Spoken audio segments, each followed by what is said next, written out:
Another day, another basketball stories na naman ang pagkikwentuhan natin. At ngayon nga yung balitang 3-team trade ng Los Angeles Lakers.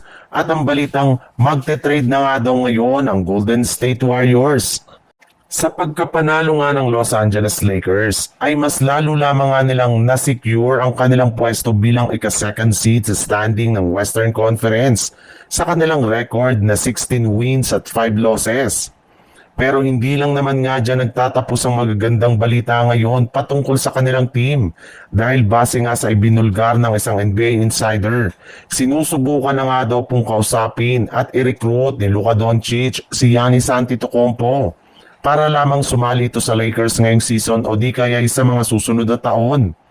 Alam naman nga po ninyo kung gaano nga ka-impluensyan si Luka Doncic since siya nga ang dahilan bakit nakuha ng Lakers si DeAndre Ayton at Marcus Smart. Kaya malaki rin nga ang tsansa na ma-recruit rin niya si Giannis sa kanilang team. Pero gaya nga ng napag-usapan natin, hindi nga magiging madali para sa Lakers na kunin nila dito since kakailanganin nga nila dito na gumawa ng isang blockbuster trade at magsakripisyo ng ilan sa kanilang mga key players na posibleng makasira sa kanilang lineup at chemistry. Sa ibang balita naman, sa kabila nga ng pagkatalo ng Golden State Warriors ay marami pa rin nga ang natuwa sa ginawang game plan ni Coach Steve Kerr.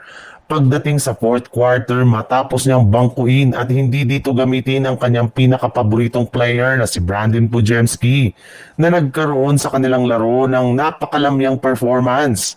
Kaya dahil nga sa naging desisyon na ito ng Golden State Warriors, ay marami na nga ang naniniwala na plano ng kanilang team na i-trade si Podziemski ngayong season.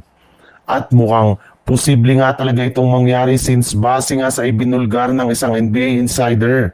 Kinukonsidera na nga daw ng ilang mga miyembro sa front office ng Warriors ang paggamit nila sa kanilang batang player bilang trade asset upang makakuha sila ng mga bagong manlalaro na magpapalakas ng kanilang lineup at makakatulong kina Jimmy Butler at Stephen Curry.